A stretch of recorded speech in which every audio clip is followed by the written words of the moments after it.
Bismillah ar-Rahman ar-Rahim. In the name of Allah, the most beneficent, the most merciful. To all my graceful audience, Assalamu alaikum wa rahmatullahi wa barakatuh. I am Rahmat Empowerment Wala, striving to achieve self-sustainability for me and for the people alike.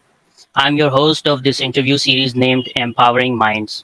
Us interview series میں ہماری کوشش ہوتی ہے کہ ایسے معزز شخصیات کو مدعو کیا جائے جو نہ صرف اپنی مائنڈ پاور ایکسپلور کر چکے ہوں بلکہ دوسروں کے مائنڈس کو امپاور کرنے کی بھی کوشش کر رہے ہوں یا ایسا جذبہ رکھتے ہوں so that we get to learn from their experience and get motivated by their passion towards the betterment of the society. اسی سلسلے میں آج کے ہمارے مہمان ہیں سید رضوان صاحب. ان کا تعلق کراچی سے ہے. یہ الیکٹرانک انجینئر ہیں اور 8 سال سے زیادہ کا ایکسپیرینس رکھتے ہیں کیمیکل اینڈ ریفائنری انڈسٹری میں جابس کرنے کی، پاکستان کے اندر بھی اور سعودی عرب کے اندر بھی.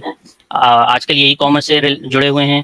آگے ان کا انٹروڈکشن انہی کی زبانی سنتے ہیں، تو گفتگو کا آغاز کرتے ہیں.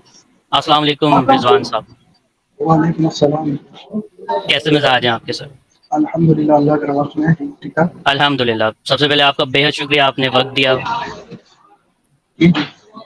ہماری آڈینس کے لیے ہماری آڈینس کے لیے آپ کا ایک کنسائز انٹروڈکشن.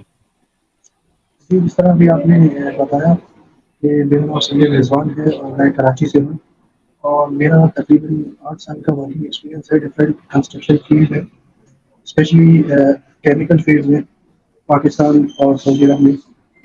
اور لاسٹ 2 ایئرس سے میں آن لائن فیلڈ سے وابستہ ہوں اور ڈفرینٹ اسکلز میں نے سیکھی، وہ اسکلز کے تحت میں کام کر رہا ہوں.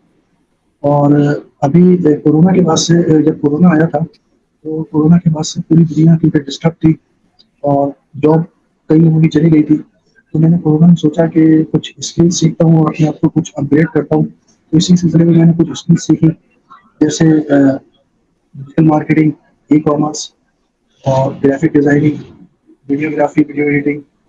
تو یہ میں نے اسکل سیکھی. ان اسکلس پہ کام کرتے ہوئے میں نے ابھی اپنا فیس بک کا پیج بنایا ہے، یوٹیوب کا چینل بنایا ہے اور دراز پہ بھی کام کر رہا ہوں.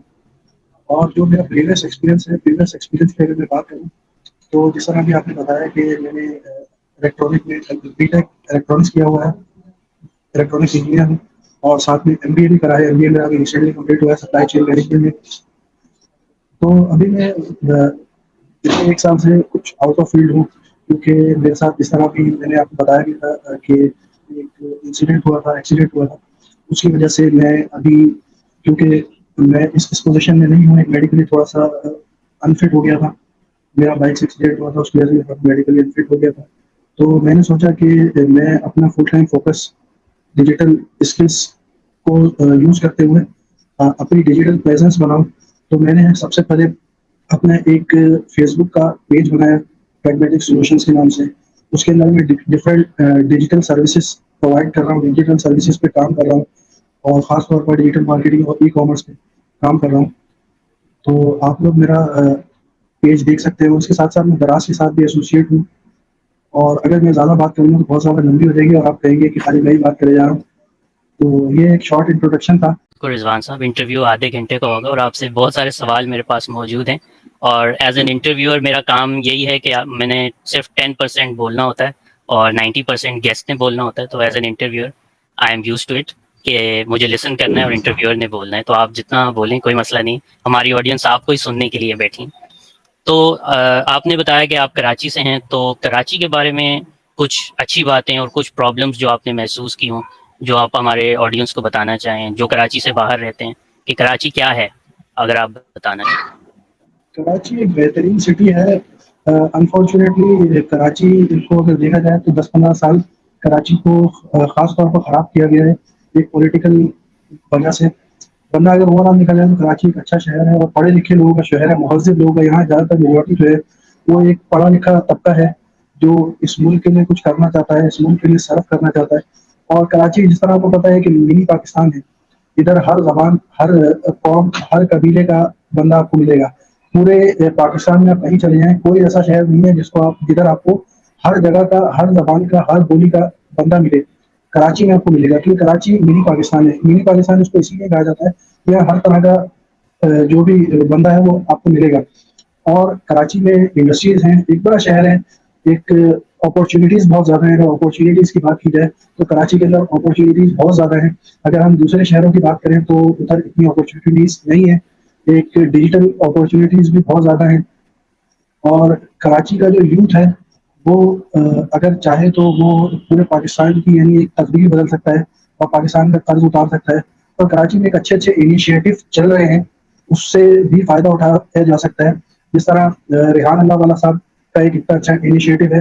کراچی کی اگر وہ بات کی جائے تو کراچی ایسا شہر ہے کہ ادھر لاٹس آف اپارچونیٹیز ہیں, اپارچونیٹیز بہت زیادہ ہیں. دوسرے شہروں کی اگر بات کی جائے وہاں اتنی زیادہ اپارچونیٹیز نہیں ہیں. یہاں different N G Os, different organization different aspect سے کام کر رہی ہیں, اور خاص طور پہ لوگوں کو ایک ڈیجیٹلائز کرنے کی طرف کوشش کر رہی ہیں. اور جس طرح اگر ہم بات کریں موجودہ دور کی, تو اگر ہم آج سے 10-15 سال پیچھے چلے جائیں, تو میں اپنی بات بتاؤں 10-15 سال پیچھے میں چلے جائیں تو آپ اگر کوئی بھی ایک چیز کر لیتے تھے. مثال کے طور پہ میں جب 8 کلاس میں نے پاس کی تو میرے والد صاحب کیونکہ سول انجینئر تھے, تو وہ چاہتے تھے کہ میں بھی سول انجینئر بن جاؤں. تو انجینئر بننا اس ٹائم بہت آسان تھا, یعنی آپ نے بس ڈپلوما کیا اور آپ انجینئر بن جاتے تھے. یعنی انجینئرنگ کے لیے آپ کو بی ای کرنے کی ضرورت نہیں تھی, آپ کو کچھ آگے زیادہ پڑھنے کی ضرورت نہیں تھی. بی ای اس ٹائم اتنا زیادہ لوگ کرتے بھی نہیں تھے, تو بس ایک ڈپلوما کرا آپ نے اور انجینئر آپ بن گیا. تو میرے والد صاحب بھی ڈپلوما انجینئر تھے, انہوں نے سول میں ڈپلوما کیا تھا. تو وہ چاہتے تھے کہ میں بھی سول میں کر لوں, لیکن انفارچونیٹلی میں کر نہیں سکا, کیونکہ گورنمنٹ جو کالجز اور اسکول ہوتے ہیں ان میں کوٹا سسٹم ہوتا ہے, ایک لمیٹیڈ سیٹس ہوتی ہیں, سیٹس مجھے ملی نہیں. تو پھر میں نے الیکٹرانکس میں کیا. ایک الیکٹرانکس اس ٹائم ایک یعنی ایک ابھرتی ہوئی فیلڈ تھی, اور جو بھی الیکٹرانکس میں ڈپلوما یا ڈپلوما کر لیتا تھا تو وہ ایک یعنی ایک ویلیوبل کہلاتا تھا. اس کی ویلیو ہوتی تھی, اس کو ہاتھوں ہاتھ ڈفرینٹ کمپنی لے لیتی تھی. تو وقت آہستہ آہستہ دور بدلتا گیا. اگر اس ٹائم کی بات کریں اور آج کی ٹائم کی بات کریں تو آج کل خالی ڈپلوما کیا ہوا بندہ اتنا زیادہ ویلیوبل نہیں ہوتا جتنا اس ٹائم ہوتا تھا. تو یہ ٹیکنالوجی ریپڈلی چینج ہو رہی ہے. پھر جب میں اس ٹائم کی بات کروں جس ٹائم میں نے میٹرک اور ڈپلوما کیا, تو اس ٹائم یعنی ایسی صورتحال تھی کہ اگر کوئی ڈپلوما کر لیتا تھا تو وہ ایک انجینئر کنسیڈر ہوتا تھا اور ایک وہ ویلیوبل ہوتا تھا. پھر آہستہ آہستہ تھوڑا سا دور چینج ہوا, پھر ٹیکنالوجی کی انوالومنٹ بڑھنے لگی. پھر یعنی آپ کو انجینئرنگ کے ساتھ ساتھ تھوڑا تھوڑا ٹیکنالوجی بھی سیکھنی پڑی. ٹیکنالوجی کو بھی اگر جو بندہ ساتھ لے کر چلے گا وہ بڑھتا رہے گا. اور اگر موجودہ حالات کی بات کریں تو جو بندہ انجینئر ہے یا کچھ بھی کیا ہوا ہے, اس کو اگر اے آئی نہیں آتی یا وہ اے آئی نہیں جانتا یا وہ ٹیکنالوجی میں نہیں ہے تو وہ فیل ہے. وہ یعنی ایک کمپٹیشن جو ہے وہ ٹف سے ٹف ہوتا جا رہا ہے. تو اس ٹائم ایسا نہیں تھا. تو خیر میں آپ نے کراچی کی بات کی تو میں کافی لمبی لے گیا, سوری. کراچی کے بارے میں یہی کہوں گا, کراچی ایک بہترین شہر ہے جس کو جان بوجھ کے خراب کیا گیا, اور کراچی کے لوگ بھی ماشاء اللہ سے بہت اچھے ہیں. کراچی کے لوگ پیار کرنے والے ہیں, محبت کرنے والے ہیں, اور ایک اوور آل میجورٹی کا بات کر رہا ہوں کیونکہ اچھے برے لوگ تو ہر جگہ ہوتے ہیں, ظاہر سی بات ہے. ایک اگر ہم بات کریں اوور آل پرسپیکٹو کی بات کریں تو جہاں 80% اچھے لوگ ہوں گے تو 20% برے لوگ بھی ہوں گے. لیکن انفارچونیٹلی ہوتا ہی ہے کہ ہم 80% اچھے لوگوں کو نہیں دیکھتے, ہم 20% برے لوگوں کو دیکھتے ہیں. تو یہی ہے اوور آل کراچی کے لوگ اچھے ہیں, ایک محبت کرنے والے ہیں, ایک لوگوں کی مدد کرنے والے ہیں, اور ایک درد دل رکھنے والے ہیں, انسانیت کی خدمت کرنے والے ہیں, اور ایک لیڈرز ہیں. یعنی اگر آپ دیکھیں تو جتنے بھی بڑے بڑے لیڈرز ہیں وہ کراچی سے ہی ہیں. ایک کراچی اور لاہور دو ایسے شہر ہیں جو پورے پاکستان کو لیڈ کرتے ہیں, لیڈرز جنریٹ کرتے ہیں. تو یہ ہے کراچی. اور کراچی کو روشنیوں کا شہر بھی کہتے ہیں. یعنی یہ روشنی کا شہر اس لیے بھی کہتے ہیں کہ جو یہاں آتا ہے وہ روشن ہو جاتا ہے, روشنی فراہم کرتے ہیں. تو یہ اوور آل کراچی ہے, ایک بہترین شہر ہے. کراچی کو منی پاکستان بھی کہا جاتا ہے کیونکہ یہاں پر آپ کو ہر رنگ و نسل کے اور ہر شہر سے آئے ہوئے لوگ آپ کو ملتے ہیں. فائنینشیل ہب بھی ہے, سٹی آف پورٹس بھی کہتے ہیں اس کو. تو آپ کی تعلیم کی طرف آتے ہیں. آپ نے بتایا کہ آپ نے بی ٹیک کیا, پھر آپ نے ایم بی اے کیا. تو ان ڈگریز کو حاصل کرنے کے پیچھے آپ کی تھاٹ پروسیس کیا تھا؟ آپ کو کس نے گائیڈ کیا یا آپ نے خود پرزیو کیا؟ اس وقت آپ کے ذہن میں کیا تھا کہ آپ کا کیریئر کیا ہونا چاہیے ان ڈگریز کے بعد؟ وہ وجہ جاننا چاہیں گے. اصل میں نے ڈپلوما کیا تھا, تو ڈپلوما کرنے کے بعد مجھے ریئلائز ہوا کہ ڈپلوما انف نہیں ہے.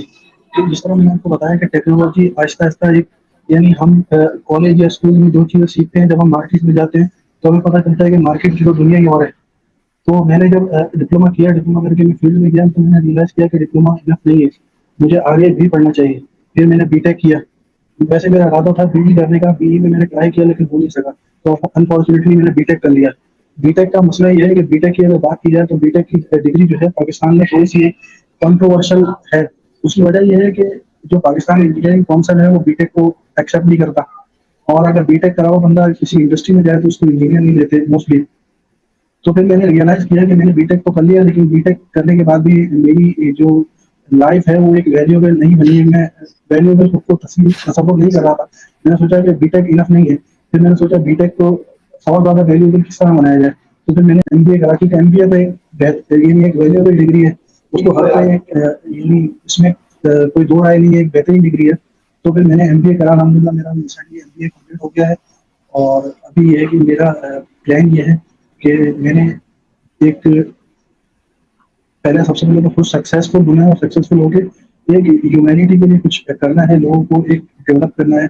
ایک یعنی ہمارے جو بھی ملک کی بات کی جائے یا شہر کی بات کی جائے تو اس میں جتنے بھی یعنی ایک لوور کلاس کا جو طبقہ دیکھتا ہوں وہ ایک احساس محرومی کا شکار نظر آتا ہے، اور بالکل دبا ہوا طبقہ ہے۔ اگر ہم اس کو جس طرح ریحان اللہ والا صاحب کا مشن ہے کہ ہم اگر ان کو تھوڑا سا ڈیولپ کریں، ان کو ٹیچ کریں، تو ان کو بہتر شہری بنا سکتے ہیں، اور پاکستان کا امیج بہتر کر سکتے ہیں ان کے تھرو۔ ایکسلنٹ سر۔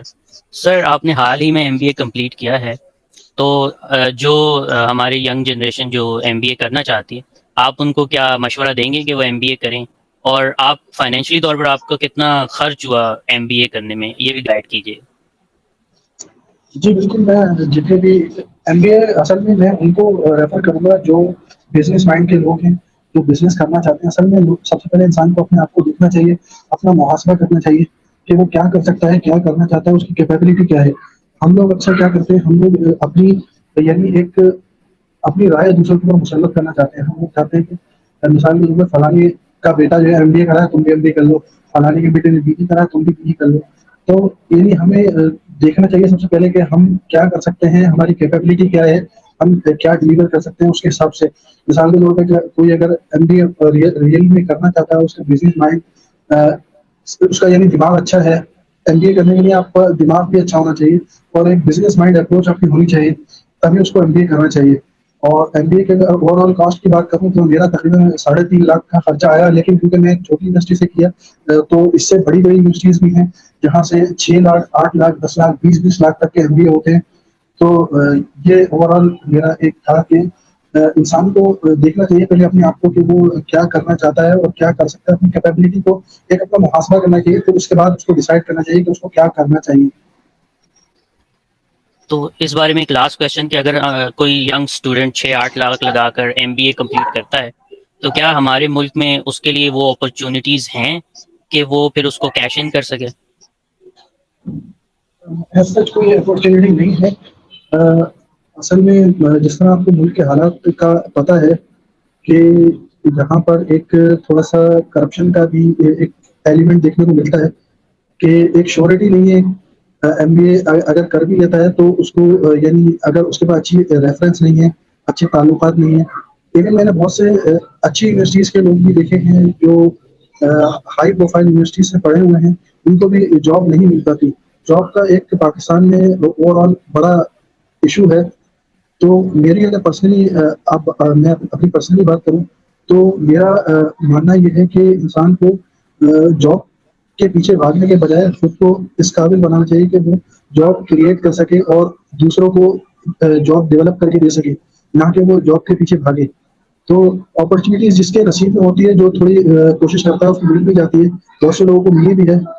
تو ایک اس کے بارے میں کچھ کنفرم نہیں کہہ سکتا، بہت سے لوگوں کو مل بھی جاتی ہے، بہت سے لوگوں کو نہیں بھی ملتی ہے۔ تو جن کو مل جاتی ہے ان کو شکر ادا کرنا چاہیے، اور جن کو نہیں ملتی ان کو یہ ہے کہ مایوس نہیں ہونا چاہیے۔ اور ایک ظاہر سی بات ہے، اگر آپ نے ایم بی اے کیا ہے، پڑھ کے کیا ہے، تو آپ کو اس چیز کا اندازہ ہوگا، یعنی آپ کی بزنس اپروچ ڈیولپ ہوئی ہوگی، تو آپ کو چاہیے کہ آپ ایک کسی بزنس کے کسی بھی اسپیکٹ کو پکڑتے ہوئے آپ یعنی ایک جاب کریشن کرو، آپ بزنس ڈیولپمنٹ کرو، بزنس ڈیولپ کرو۔ آپ اگر آپ کو یعنی اگر آپ کو کہیں جاب نہیں ملتی تو آپ خود سے بہت کچھ کر سکتے ہو۔ جس طرح اگر آپ بڑے بڑے انٹرپرینور کو دیکھیں، جس طرح ریحان اللہ والے صاحب ہیں، اور ہشام سرور صاحب ہیں، اور ذیشان عثمانی صاحب ہیں، یہ بھی یعنی ماسٹرز کیے ہوئے گریجویٹ کیے ہوئے لوگ ہیں لیکن یہ کہیں جاب نہیں کر رہے.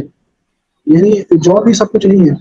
یعنی ہم لوگ یہ سمجھتے ہیں, ہم لوگوں کو شروع سے یہ بتایا اور سکھایا جاتا ہے کہ آپ نے اگر گریجویشن ماسٹرز کرنی پھر آپ کا اگلا اسٹیپ ہوتا ہے آپ نے جاب لینی ہے. تو جاب بھی سب کچھ نہیں ہے. تو جاب مل بھی جاتی ہے, اگر کسی کو نہ ملے تو اس کو یعنی مایوس نہیں ہونا چاہیے اور اس کو اپنی صلاحیتوں کا استعمال کرتے ہوئے ایک جاب کریٹ کرنی چاہیے, بزنس ڈیولپمنٹ سیکھنی چاہیے, اور یہی سب ہے اوور آل. ایکسلنٹ سر, بہت صحیح ہو گیا. Sir coming towards your professional experience, آپ نے بتایا کہ آپ 8+ ایئرس کا ایکسپیرینس ہے آپ کا پروفیشنل انوائرمنٹ میں کام کرنے کا, both in Pakistan and in Saudi Arabia. Sir how did you manage to land your first job? آپ کی پہلی جاب کیسے آپ کو ملی, وہ کون سی جاب تھی, اور پھر آپ کا پروگریسو جرنی, اس پہ ہمیں تھوڑا روشنی ڈالیے گا سر. میری پہلی جاب جو تھی وہ ایک ٹیلینار کمپنی میں میں نے جاب کی تھی. پہلی ٹیلینار جو سیلولر کمپنی ہے اس میں میں نے جاب کی تھی, اور میری جو جاب تھی وہ آؤٹ آف فیلڈ تھی. میرا کام تھا ڈیٹا انٹری کا کام تھا میرا. تو اس ٹائم مینول ڈیٹا انٹری ہوا کرتی تھی.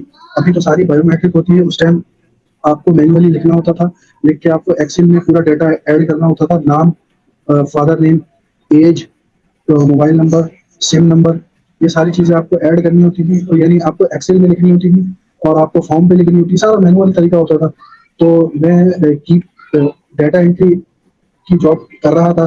کرنے کے بعد پھر ہوا یہ کہ مجھ سے, کیونکہ میری فرسٹ جاب تھی اور میرا اس میں کوئی ایکسپیرینس ایز سچ کوئی تھا نہیں, ایک مل گئی مجھے اتفاق سے. اس ٹائم یہ کانسیپٹ ہوتا تھا کہ جس کو جہاں جاب مل جائے اس کو لگ جانا چاہیے.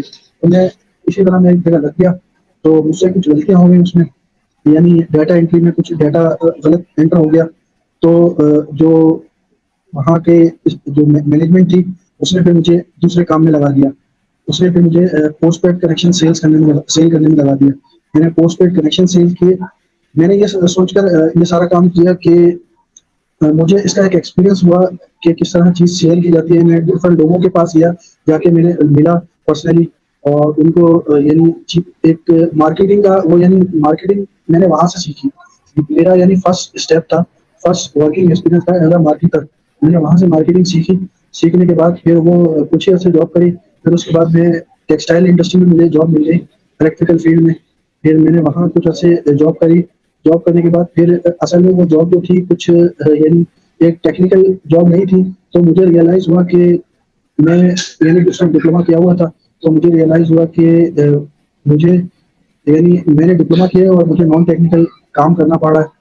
پھر میں کرتا رہا. پھر میں نے سوچا کہ ڈپلوما, پھر میں نے اسی دوران پھر میں نے ایک بی ٹیک اسٹارٹ کیا. بی ٹیک کرنا اسٹارٹ کیا, بی ٹیک میں ایڈمیشن لیا اور پارٹ ٹائم بی ٹیک کیا. بی ٹیک کی جس طرح آپ کو پتا ہے بی ٹیک کی ویکینڈ کی کلاسز ہوتی تھی. میں ویکینڈ کی کلاسز لیتا تھا. پورا ہفتہ میں جاب کرتا تھا, پھر ویکینڈ پہ بی ٹیک کی کلاسز لیتا تھا. پھر کرتے پھر ایک میکینیکل انڈسٹری میں چلا گیا. وہ وہاں پہ میں نے ایک ٹیکنیکل سائڈ کی جاب کی. وہاں ایک پروفیشنلی میں گروم ہوا, چیزوں کو سیکھا سمجھا.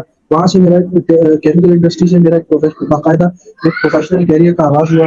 اور مجھے پتا چلا کہ یعنی چیزیں ایک پریکٹیکلی پروفیشنلی کس طرح ہوتی ہیں. وہاں سے میں نے چیزیں سیکھی, سیکھ کے کری, اپنے آپ کو بوسٹ اپ کیا, کرتا گیا. پھر اسی دوران پھر مجھے ایک سعودی عرب کی اپرچونیٹی مل گئی. میں سعودی عرب چلا گیا.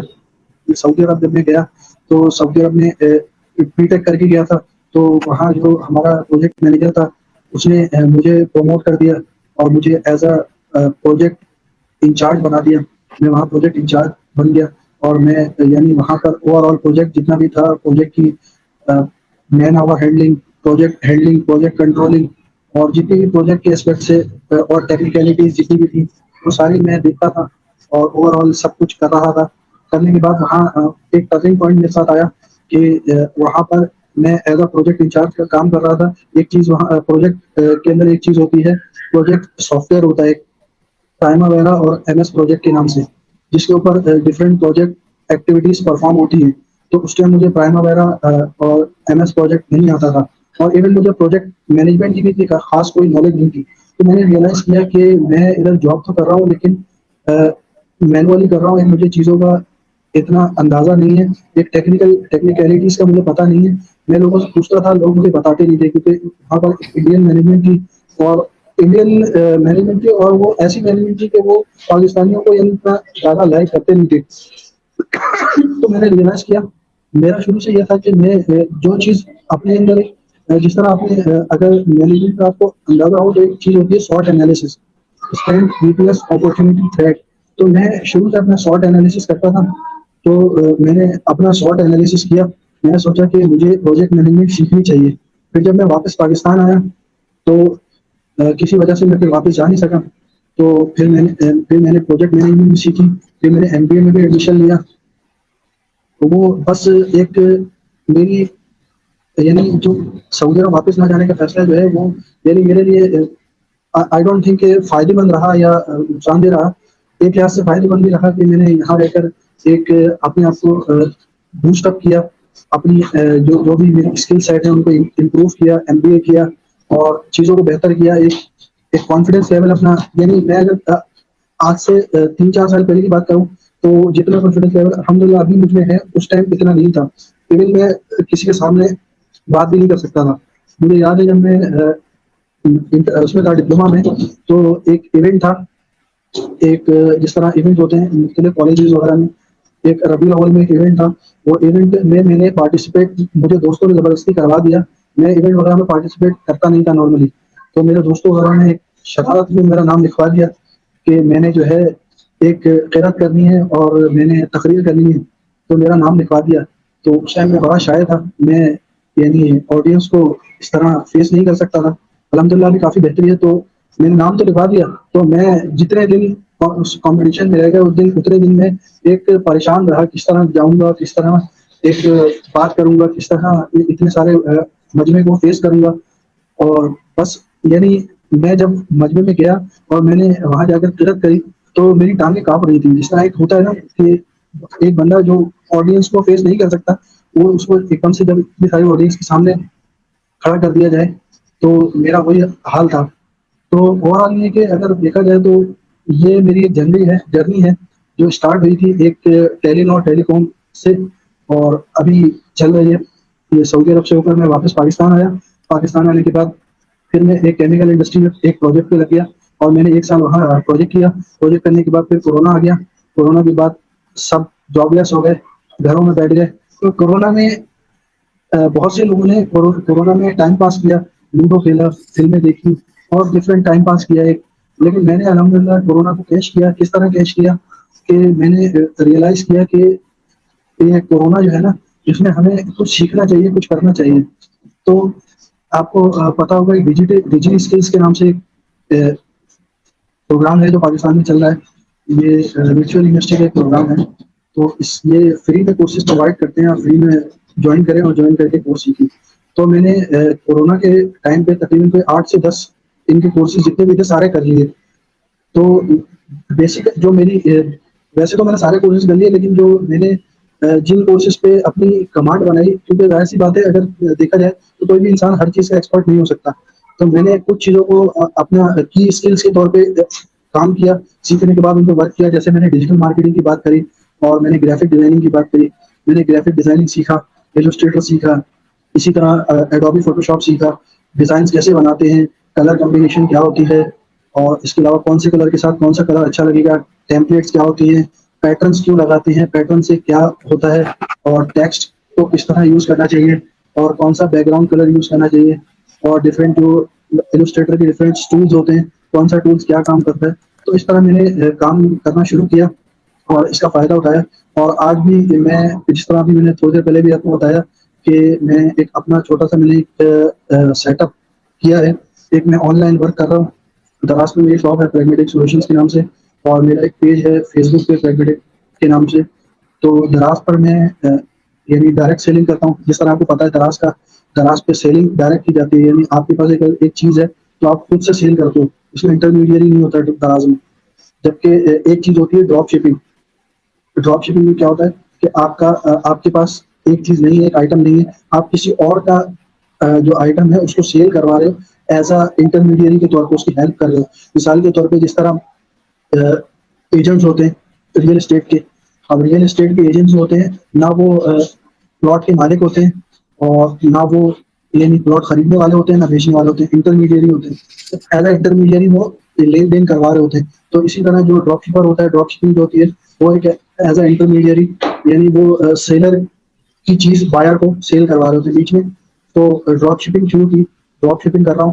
ڈراپ شپنگ میں کیا کرتا ہوں کہ یعنی کچھ ڈراپ شپنگ کی سائٹس ہیں ان پہ میں نے رجسٹریشن کی, اور رجسٹریشن کرنے کے بعد ان کے جو بھی مجھے پروڈکٹس پوٹینشیل پروڈکٹ رکھتے ہیں, جو ایسے پروڈکٹ جو لوگوں کو پسند آئے اور جو لوگوں کو اچھے لگے, ایک پوٹینشیل پروڈکٹ جن میں یعنی ایک یعنی جو لوگ ایک چلنے والے پروڈکٹ ہوتے ہیں نا, وہ پروڈکٹ میں چوز کرتا ہوں. اور چوز کرنے کے بعد پھر ان کے میں ڈیزائن بناتا ہوں, اور ڈیزائن بنا کے اپنی ویب سائٹ پہ لگاتا ہوں, اور مجھے کوئی آرڈر ملتا ہے تو وہ میں آرڈر ان کو سینڈ کر دیتا ہوں. تو یہ میری ڈیلی ایکٹیویٹی ہے. اور اگر میں اپنی دراز کی شاپ کی بات کروں تو دراز پہ میں نے آج سے 1 سال پہلے کام شروع کیا, اور اسٹارٹنگ میں تو کام اچھا تھا, ایک کافی ارننگ بھی ہوئی, لیکن پھر آہستہ آہستہ دراز میں بہت سے فیکٹرز ہوتے ہیں. ایک تو دراز میں مارکیٹنگ کا بہت بڑا فیکٹر ہوتا ہے. آپ نے مارکیٹنگ کرنی ہوتی ہے, اپنی چیزوں کو بہتر کرنا ہوتا ہے, اپنی لسٹنگ کو بہتر کرنا ہوتا ہے. اس کے علاوہ آپ نے اپنے کمپیٹیٹر کو دیکھنا ہوتا ہے, اپنے کمپیٹیٹر کیا سیل کر رہے ہیں. پھر اس کے علاوہ ویلیو ایڈیشن ہوتی ہے, بہت ساری چیزیں ہوتی ہیں. تو وہ میں کر نہیں پا رہا تھا, تو ابھی یہ ہے کہ دوبارہ سے اس پہ میں نے ورک کیا ہے. تو یہ میری اوور آل ہسٹری ہے. میرا نیکسٹ سوال تو یہ ہوگا کہ جو کہ بہت سارے ہماری ینگ جنریشن جاننا بھی چاہیے گی آپ سے, کہ سعودی عرب میں آپ نے جاب کیسے لینڈ کی, وہ کیا فیکٹرز تھے, یا آپ نے کیا پروسیس اختیار کیا جس سے آپ کو سعودی عرب میں جاب مل گئی؟ سعودی عرب میں جاب کے ڈفرینٹ جو کمپنیز ہیں, ہائرنگ ایجنسیز ہیں, ان کے ایڈس وغیرہ آتے ہیں. بہت سی ایجنسیز ہیں, نیوز پیپر میں بھی ایڈ آتے ہیں, اور فیس بک پہ بھی ایڈ آتے ہیں, سوشل میڈیا پہ بھی ایڈز آتے ہیں. تو وہ ایڈز آپ دیکھیں, دیکھ کے آپ انٹرویو کے لیے جائیں. تو اسی طرح میں نے ایک ایڈ دیکھا, ایڈ دیکھ کے میں انٹرویو کے لیے گیا, اور کیونکہ میرا ایک پریویس ایکسپیرینس تھا, مجھے چیزوں کی نالج تھی, تو انٹرویو سکسیزفل ہو گیا, سلیکشن ہو گئی, اور میں چلا گیا. تو اسی طرح ایک یعنی فیئر پالیسی ہوتی ہے, یعنی اس میں کوئی وہ نہیں ہوتی کہ آپ کا کوئی ریفرنس ہو. ریفرنس بھی تھوڑا بہت چلتا ہے, لیکن فیئر پالیسی اگر کسی کو کچھ آتا ہے, کوئی ایکسپیرینس ہے, تو اس کی سلیکشن ہو جاتی ہے. تو میری اسی طرح سلیکشن ہو گئی, میں انٹرویو دینے گیا اور میری سلیکشن ہو گئی, میں چلا گیا. ایکسلنٹ سر. کیونکہ آج کل ہماری ینگ جنریشن بڑے شکوے کرتی ہیں کہ ایک تو ملک میں جاب اپرچونیٹیز نہیں ہیں, پھر پاکستانی پاسپورٹ پہ آپ کو باہر کوئی خاص ویلیو نہیں دی جاتی, جابز نہیں دی جاتی, صرف آپ کو جینیٹر ورک اور بیک آف دا کاؤنٹر جو جابز ہوتی ہیں, جو لو گریڈ جابز جن کو کہتے ہیں, وہی آفر ہوتے ہیں پاکستانیوں کو. تو میں پھر آپ سے یہی جاننا چاہ رہا تھا کہ آپ نے کس طرح ایک مینیجریل لیول کی جاب حاصل کی, جو کہ آپ نے بتایا کہ آپ کا ایکسپیرینس بھی تھا اور آپ نے اچھا انٹرویو بھی پاس کیا, جس وجہ سے آپ کو وہ جاب لینڈ ہو گئی. سوری آپ کی بات کاٹ رہا ہوں. اصل میں جی جی ہوتا جی یہ ہے بالکل. کہ ہمارے جو پاکستان میں لوگ ہیں نا, وہ چاہتے ہیں کہ ہم پڑھے بھی نہ, کوئی اسکل بھی حاصل نہ کریں, اور ہمیں کوئی ٹاپ پوزیشن کی جاب بھی مل جائے. تو ایسا بالکل نہیں ہوتا.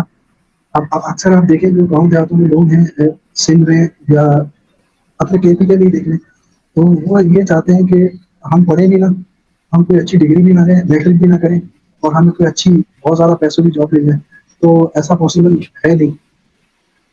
یعنی ہر انسان کی ایک ویلیو ہوتی ہے نا. آپ کو پتا ہے ویلیو کیا ہوتی ہے؟ ویلیو یعنی ویلیو ایسی چیز ہے کہ آپ کو کیا چیز ایکسچینج میں مل رہی ہے. مثال کے طور پہ اگر کوئی آپ کو 1 لاکھ روپے مہینہ سیلری دے رہا ہے, ٹھیک ہے, تو آپ کے اندر ویلیو ہے, آپ کی ویلیو 1 لاکھ کی ہے, تبھی آپ کو کوئی 1 لاکھ دے گا. اگر آپ کی ویلیو 1 لاکھ کی نہیں ہے, آپ کی ویلیو جو ہے وہ 10,000 20,000 کی ہے, تو آپ کو 1 لاکھ کیسے دے دے گا؟ تو یہ ساری چیزیں لوگ یہ نہیں سوچتے. بالکل صحیح فرمایا آپ نے.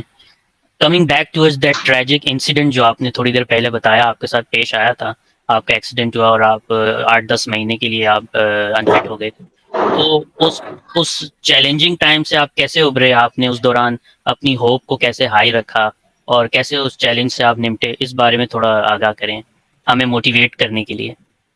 اصل میں یہ جو دور تھا, بڑا ایک ہارڈ دور گزرا میرے اوپر, اور دعا ہے کہ اللہ تعالیٰ کسی کے ساتھ نہ گزارے. تو آمین. میرا جب ایکسیڈنٹ ہوا تو میں ڈیوٹی پر گیا تھا, میں ایک جگہ جاب کر رہا تھا. تو جاب سے میں واپس آ رہا تھا, تو رانگ سائڈ سے مجھے ایک وین نے ہٹ کیا.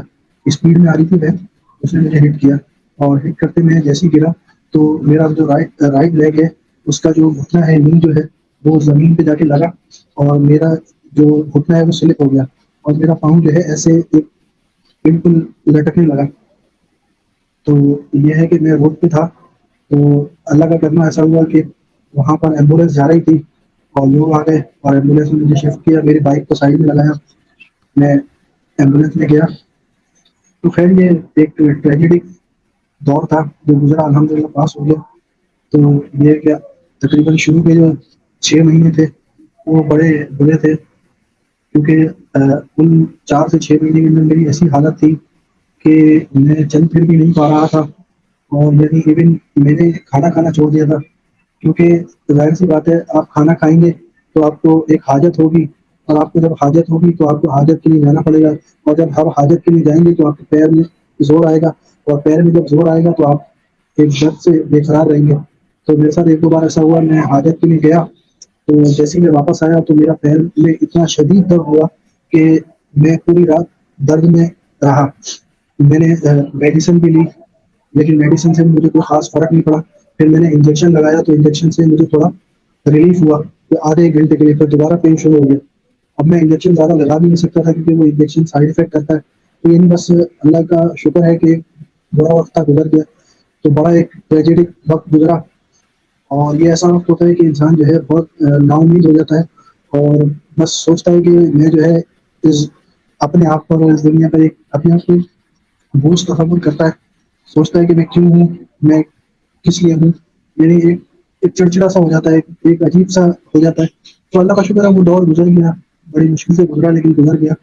تو یہ سب ایک زندگی کا حصہ ہے, اور یہ کہ اللہ تعالیٰ آزماتا ہے انسان کو. تو ایک آزمائش تھی وہ گزر گئی, اللہ کا شکر ہے. تو اس کا میں نے 4 6 مہینے تو بڑا مشکل میں گزرے. پھر اس کے بعد میں نے سوچا, جب میں تھوڑا سا بہتر ہوا, ایک میری بہتری کی طرف آیا, تھوڑا بہت چلنے لگا, تو پھر میں نے آن لائن ورک اسٹارٹ کیا. اور ابھی تک آن لائن اس چیز نے مجھے موٹیویٹ کیا کہ مجھے کچھ کرنا چاہیے. تو میں نے اسی دوران پھر آن لائن ورک اسٹارٹ کیا اور آج تک کر رہا ہوں, اور اس میں لگا ہوں. بس یہ ایک مشکل دور تھا, اللہ کا شکر ہے نکل گیا. اس میں کچھ ایڈ کروں تو آپ کو جب ایسا ٹائم آتا ہے آپ کی زندگی میں, تو پھر آپ کو ایک تو یہ احساس ہوتا ہے کہ آپ کی جو پہلے آپ کے پاس جو نعمتیں تھیں وہ کتنی قیمتی تھیں. یہاں تک کہ ایک بہت اسمال تھنگ کہ آپ خود سے باتھ روم جا سکتے ہیں, اس کو ہم بہت ایزی لیتے ہیں, اس بارے میں کبھی سوچتے نہیں ہیں. لیکن جب آپ بالکل بیڈ ریٹن ہو جاتے ہیں تو آپ کو احساس ہوتا ہے کہ یار باتھ روم خود سے جانا بھی ایک کتنی بڑی نعمت ہے, کہ انسان پھر اس وقت اس ٹائم پر وہ اس نعمت کا احساس کرتا ہے. اور ایسے جب ٹف ٹائم انسان کے اوپر آتے ہیں تو وہ پھر اپنی پچھلی لائف پہ نظر ڈالتا ہے, تو وہ کہتا ہے کہ اللہ کی 1000 کروڑ نعمتیں تھیں میرے پاس, جن کے بارے میں تصور بھی نہیں کرتا تھا, اور اب مجھے احساس ہو رہا ہے. تو یہ بھی بالکل ایک نعمت ہوتی ہے اس طرح. بالکل ایسا ہی ہے. بندہ یعنی اپنے آپ کو ایک اپاہج سا محسوس کرنے لگتا ہے کہ یعنی میں چلتا پھرتا اور دوڑتا ہوا بندہ ایک دم سے بیٹ پر آ گیا, چل کر نہیں پا. ایک بندہ تھوڑا سا چڑچڑا محسوس کرتا ہے. یہ کہ آپ صحیح کہہ رہے ہیں, آپ کی بات سے بالکل ایگری کرتا ہوں, ایسا ہی ہے. بالکل بالکل. اسی طرح اکثر آپ ٹریجڈیز دیکھتے ہوں گے, کیونکہ مجھے ایئر پلین کریش انویسٹیگیشنز دیکھنے کا بہت شوق ہے, اور میں ڈاکیومنٹریز بہت دیکھتا ہوں اس بارے میں. تو اکثر جو کریش سروائیورز ہوتے ہیں جو کہ کبھی کسی گلیشیئر میں پھنسے ہوتے ہیں یا کہیں دور دراز, تو وہ کہتے ہیں کہ وہاں ہمیں پتہ چلا کہ ایک گلاس صاف پانی کی قیمت کیا ہے, کیونکہ ہمارے پاس ایک گلاس صاف پانی نہیں ہوتا, اور ہم یہاں پانی کا ضیاع کتنا کر رہے ہوتے ہیں, ہمیں احساس ہی نہیں ہوتا کہ ایک گلاس صاف پانی کی کیا ویلیو ہوتی ہے. تو چلیں اس کو انٹرویو کو سم اپ کرتے ہیں. آپ کے آخری کویشچن کی طرف آپ کی طرف بڑھتا ہوں کہ ای کامرس میں آپ بتا رہے ہیں کہ دراز پہ آپ کام کر رہے ہیں, تو اس کا تجربہ آپ کا کیسا رہا ابھی تک, اور آپ آن لائن فیس بک کے ذریعے بھی کام کر رہے ہیں, تو اس پہ آپ کیا مشورہ دیں گے ہماری ینگ جنریشن کو کہ وہ کس طرح اس میں کامیاب ہو سکتی ہے؟ آپ اپنے تجربے سے کس طرح ہمیں مستفید کریں گے؟ دیکھیے پاکستان میں اگر اوور آل بات کی جائے اتنی زیادہ اپارچونیٹیز ہیں نہیں. ایک دراز ہی ہے جو بچتا ہے جس پر ہم کام کر سکتے ہیں. امیزون ہے, امیزون پہ ہم ڈائریکٹلی کام نہیں کر سکتے, انڈائریکٹلی ورک ہوتا ہے. جس طرح آپ کو پتا ہے کہ اس میں انویسٹمنٹ بھی کافی چاہیے, ایک عام بندہ افورڈ نہیں کر سکتا. جس طرح اگر ہم امیزون کی بات کریں تو امیزون پہ کچھ اس طرح کام ہوتا ہے کہ آپ نے اپنی ایک شاپ بنائی. سب سے پہلے تو آپ کو شاپ بنانے کے لیے پیسے چاہیے, ڈالر چاہیے. یعنی آپ کی اگر فری میں بن جاتی ہے تو وہ ایک لمیٹیڈ ٹائم ہوتا ہے 7 days کا یا 30 days کا. اس کے بعد پھر آپ کو $30 پر منتھ آپ کو امیزون کی فیس دینی ہوتی ہے. پھر اس کے بعد امیزون کے 2 سسٹم ہوتے ہیں. ایک ہوتا ہے امیزون کے 2 سسٹم ہوتے ہیں. ایک یعنی امیزون کا چلے میں امیزون کا چھوڑتا ہوں, میں دراز کی بات کرتا ہوں. سوری, ہاں میرا تھوڑا سا دماغ ادھر. امیزون کے 2 سسٹم ہوتے ہیں, ایف بی اے اور F B M. Fulfilment by Amazon, fulfilment by merchant, دو سے ہوتے ہیں. فلفلمنٹ بائی امیزون میں کیا ہوتا ہے کہ آپ نے اپنا جو بھی پروڈکٹ ہے وہ آپ نے امیزون کی ویئر ہاؤس پہ بھیج دیا. کسی بھی ویئر ہاؤس کو آپ سلیکٹ کر لیں، چاہے آپ سعودی عرب بھیج دیں، چاہے آپ یو اے بھیج دیں، چاہے قطر، یا بھی جہاں جہاں ہے. زیادہ تر جو ورک ہوتا ہے وہ امیزون کی انگلینڈ والے ویئر ہاؤس سے ہوتا ہے. آپ نے اپنا پروڈکٹ انگلینڈ کے ویئر ہاؤس میں بھیج دیا. پہلی بات تو بھیجنے کی کاسٹ آپ دیکھ لیں، کاسٹ لگا کے آپ بھیجیں گے. ٹھیک ہے، بھیجنے کے بعد پھر آپ ادھر رکھیں گے، پھر وہ منتھلی آپ سے چارج کریں گے. یعنی اگر آپ کو سیل نہیں ہوتا تو آپ کو منتھلی ان کو دینے ہوں گے. پھر اس کے بعد آپ کا جب آرڈر آئے گا، ایف بی اے اور ایف بی این میں آپ کو دو بتا دوں. ایک ہوتا ہے ایف بی اے اور ایک ہوتا ہے ایف بی این.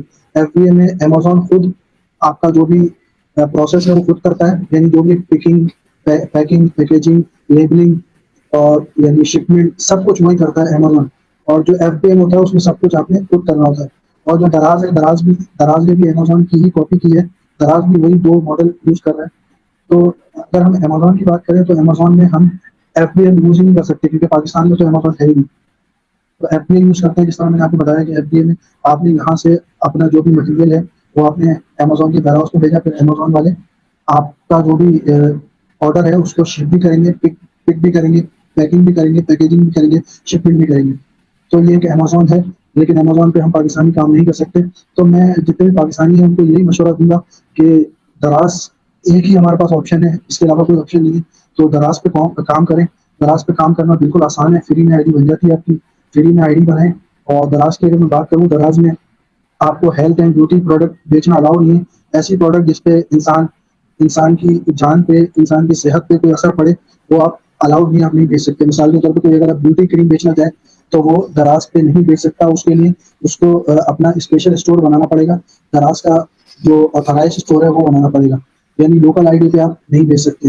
کیونکہ ایسی چیز، جس طرح میں نے ابھی آپ کو بتایا، ایسی چیز جس سے انسان کی جان پہ، انسان کی صحت پہ ڈائریکٹلی کوئی افیکٹ ہوتا ہے تو وہ نہیں بیچ سکتے. تو آپ اس کے علاوہ جو بھی پروڈکٹ ہے آپ بیچ سکتے ہیں. جیسے الیکٹریکل آئٹم ہے، اسی طرح میکینیکل آئٹم ہے، اسی طرح اور ڈیلی یوز کے آئٹم ہیں، گیجٹس ہیں، وہ آپ سیل کر سکتے ہیں. اپنی آئی ڈی بنائیں، آئی ڈی بنا کے سیل کریں. اور ایک اچھا ایک پلیٹ فارم ہے، ایک فری پلیٹ فارم ہے. ٹرائی کرنا چاہیے. اور خاص طور پہ جو M B A B B A جو بزنس بیک گراؤنڈ کے بچے ہیں، ان کو میں خاص طور پہ یہ ریکمینڈ کروں گا کہ وہ دراز کو ضرور ٹرائی کریں. کیونکہ دراز کو اگر آپ ٹرائی کریں گے تو آپ کو ایک بزنس کی نالج پڑے گی. آپ کو پتا چلے گا کہ بزنس ہوتا کیا ہے، کس طرح ہوتا ہے. یعنی ہم نے بزنس پڑھا تو ہوتا ہے. ہم بزنس، مثال کے میں اپنی بات کروں، میں نے ایم بی اے کرا ہے، ایم بی اے میں میں نے بزنس پڑھا ہے. بزنس میں کس طرح بزنس ہوتا ہے، کون کون سی اسٹریٹجیز ہوتی ہیں، کاسٹ کس طرح کنٹرول کرتے ہیں، کاسٹ میں آپ کی یعنی ایکسپینس کاسٹ کون سی ہوتی ہے، آپ کے اوور ہیڈ کون سے ہوتے ہیں. یہ ساری چیزیں ہمیں تھیوریٹیکل تو پتہ ہے. لیکن ہمیں جب ہم دراز پہ کام کریں گے تو دراز میں ہمیں اس کے پریکٹیکل امپلیمنٹیشن کا پتہ چلے گا. مثال کے طور پہ میں نے اپنا اگر پرسنل ایکسپیرینس بتاؤں، میں نے جب دراز پہ کام شروع کیا تو مجھے بھی شروع میں کافی مسئلے مسائل ہوئے. جیسے میرے پاس جب پہلا آرڈر آیا تو پہلا آرڈر آنے کے بعد میرے پاس پیکنگ مٹیریل نہیں تھا. اب مجھے اتنا آئیڈیا نہیں تھا کہ کیا کیا پیکنگ مٹیریل اور کیا کیا اسٹینڈرڈز ہے. تھوڑا یعنی اتنا ڈیپلی آئیڈیا نہیں تھا. تو میں نے اسٹرگل کی، لوگوں سے پوچھا، سمجھا اور آئیڈیا لیا. تو یہ میں نے پھر کیا. پھر اس کے بعد لیبلنگ کیا ہوتی ہے، لیبل کس طرح بنتے ہیں. یعنی کوئی بھی اگر آپ آئٹم سیل کرتے ہیں تو اس کے اوپر آپ نے لیبل لگانا ہوتا ہے. لیبل لگانے سے کیا ہوتا ہے کہ آپ کا جو بھی یعنی شپنگ پرووائڈر ہے، لاجسٹک پرووائڈر ہے، وہ اس کو دیکھ کے اسکین کر سکے اور اس کو آگے بھیج سکے. لیبل اگر نہیں ہوگا تو وہ ایک تو پہلی بار ایکسیپٹ بھی کریں گے اور پھر آگے کیسے جائے گا. تو یہ ساری چیزیں ہیں. میں نے یہ سب چیزیں کری. کرنے کے بعد پھر ایک مجھے کاسٹ اسٹیمیشن دراز کا سمجھ میں آیا. شروع میں مجھے آئیڈیا نہیں ہوا. یعنی اگر آپ دراز پہ کام کر رہے ہیں تو آپ نے دراز پہ کوئی بھی پروڈکٹ اگر سیل کرنی ہے تو آپ نے منیمم جو کاسٹ اسٹیمیشن کرنی ہے اس پہ منیمم پروفٹ 40 سے 50% منیمم رکھنا ہے. مثال کے طور پہ اگر آپ نے کوئی 500 روپے کی چیز خریدی ہے تو ایسا نہیں ہے کہ آپ 520 کی یا 540 کی بیچیں گے. ایسے نہیں بیچ سکتے آپ، کیونکہ پوری کاسٹ اسٹیمیشن ہوتی ہے. 500 روپے کی چیز اگر آپ نے خریدی ہے تو کم سے کم آپ 650-700 کی بیچیں گے. اس سے کم آپ نہیں بیچ سکتے. کیوں نہیں بیچ سکتے؟ کیونکہ آپ کاسٹ مینیج نہیں کر پائیں گے. سب سے پہلے تو آپ کو 20% دراز کو دینے ہوتے ہیں، 20 سے 25%. کچھ کیسز میں 20% لیتا ہے کمیشن لیتا ہے، کچھ کیسز میں 20% لیتا ہے، کچھ میں 25% لیتا ہے. تو مثال کے طور پہ اگر آپ نے 500 روپے کی کوئی چیز لی تو 500 روپے میں آپ 20% نکال لیں، کتنا دراز کا ہو گیا؟ 100 روپے دراز کے چلے گئے. کیا ہو گئی کاسٹ؟ 600 ہو گئی. 600 تو ایسی ہو گئی. ٹھیک ہے، 600 ہو گئے. 500 سے 600 چلے گئے. پھر اس کے بعد آپ کی اپنی کاسٹ یعنی آپ نے اگر کوئی چیز 500 روپے کی آپ نے بھیجنی ہے تو آپ خالی چیز کو نہیں بھیج سکتے, اس کی باکسنگ کریں گے, اس کی پیکنگ کریں گے, اس کے اوپر ریپنگ شیٹ چڑھائیں گے, اس کی لیبلنگ کریں گے, اس کے اوپر جو ریپنگ شیٹ ہے وہ چڑھائیں گے, جو ریپنگ پلاسٹک ہوتی ہے وہ چڑھائیں گے. تو یہ سب کرنے کے بعد اس کی بھی تو کاسٹ ہوتی ہے. پھر اس کے بعد آپ کا فیول کاسٹ ہوتی ہے. آپ یعنی ایک چیز آپ نے ریڈی کر لی, اس کو آپ کو دراز کے ہفتے شپ کرنا ہے تو اس کی فیول کاسٹ بھی ہوتی ہے. تو جس طرح میں نے بتایا کہ یہ ساری کاسٹ ہم نے نکالنی ہوتی ہے, ان کو کیلکولیٹ کرنا ہوتا ہے اور اس کے اکارڈنگلی ہم نے چیزوں کو بیچنا ہوتا ہے, سیل کرنا ہوتا ہے. تو ایک کاسٹ اسٹیمیشن آپ کو سمجھ میں آ جاتی ہے, کاسٹ کس طرح کیلکولیٹ ہوتی ہے. تو یہ ایک بینیفٹ ہوتا ہے, اس سے ایک بزنس کا آپ کو آئیڈیا ہو جاتا ہے. تو میں جتنے بھی ایک نیو جنریشن ہے اس کو میں ایک ریکمینڈ کروں گا کہ دراز پہ کام کریں, کوئی بھی پروڈکٹ سیل کریں آپ. یعنی آپ کسی بھی عام سی پروڈکٹ کو آپ ایک ویلیوبل بنا سکتے ہیں. مثال کے طور پر آپ ریحان اللہ صاحب کی ویڈیوز دیکھتے رہتے ہیں تو آپ اپنے گھر کی مختلف چیزوں کو آپ ویلیوبل بنا سکتے ہیں.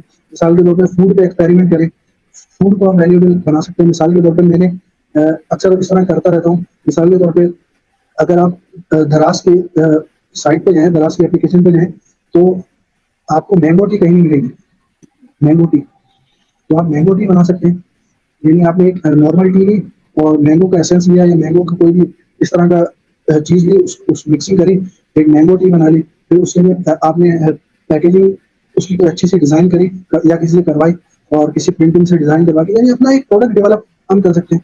یعنی اگر آپ کو کوئی پروڈکٹ مارکیٹ سے نہیں مل رہا, پہلے تو کوشش کریں کہ مارکیٹ سے آپ کو کوئی اس طرح کا پروڈکٹ مل جائے, ایسا پروڈکٹ نہیں جو یعنی جس پر آپ کو پروفٹ مارجن آپ پورا نکال سکیں. اس طرح میں نے ابھی تھوڑی پہلے بھی بات کری کہ آپ کو کم سے کم 40% آپ نے پروفٹ مارجن رکھنا ہوتا ہے.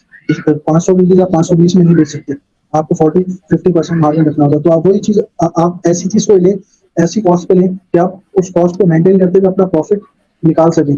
ایسی کوئی چیز نہ لیں کہ آپ مثال کے طور پر کوئی چیز 500 روپئے کی لے کر آئے اور دیکھا تو وہ دراز پہ 500 روپئے پہلے سے پڑی ہوئی ہے, 550 روپئے پہلے چلی ہے, تو وہ آپ کو بیچنے کا فائدہ نہیں ہے. تو یہ سب چیزیں ہیں, یہ سب چیزیں میں نے سیکھی اور سب کچھ سیکھنی چاہیے. میں کمنٹ کروں گا سب کو. بہت شکریہ, آپ نے اتنے جویلز ہمارے آڈینس کے لیے بکھیر دیا ہمارے اس شو میں. آپ نے اتنی نالج بھری باتیں بتائیں ہمیں تاکہ ہمیں اندازہ ہو کہ دراز پر کام کرنے سے پہلے ہمیں کن کن چیزوں کو ایویلیویٹ کرنا چاہیے, کیا کیا چیزیں سیکھنی چاہیے اور کس طرح اس کام کو شروع کرنا چاہیے. آپ کا بہت بہت شکریہ. لاسٹ میں ایک فائنل میسج ہماری آڈینس کے لیے اگر آپ کچھ دینا چاہیں. جی میرا لاسٹ میسج یہی تھا کہ جو ہماری یوتھ ہے, ہمارے اسکول کالج یونیورسٹیز کے بچے ہیں, وہ اکثر میں دیکھتا ہوں کہ اپنا یہ ایسی چیزوں میں ٹائم ویسٹ کر رہے ہوتے ہیں کہ جس میں کوئی فائدہ نہیں ہوتا. ایک تو یہ اسلامک پوائنٹ آف ویو سے بھی غلط ہے کہ لایانی چیزیں کہلاتی ہیں, ایسی چیزیں جن کا یعنی آپ کو کوئی فائدہ ہی نہیں ہے. ان میں آپ اپنا ٹائم ویسٹ کرتے ہیں. اس سے بہتر ہے کہ آپ نئی اسکل سیکھیں, پروڈکٹیو کام کریں, ایسے کام کریں جس سے آپ کو فائدہ ہو, آپ کے گھر والوں کو فائدہ ہو, چیزیں بہتر ہوں. ایک پروڈکٹیو کام کریں, ایک کریٹو کام کریں, ایسی چیزیں جس سے آپ کی زندگی بہتر ہو, آپ کی زندگی کا حالات بہتر ہوں, نہ کہ ایسی چیزیں کریں. مثال کے طور پر بہت سے لوگ ہیں وہ عجیب عجیب گیم کھیلتے رہتے ہیں, گیم میں ٹائم ویسٹ کرتے رہتے ہیں, نہ اس کا کوئی بینیفٹ نہ کچھ, بس ٹائم ویسٹ ہو رہا ہے.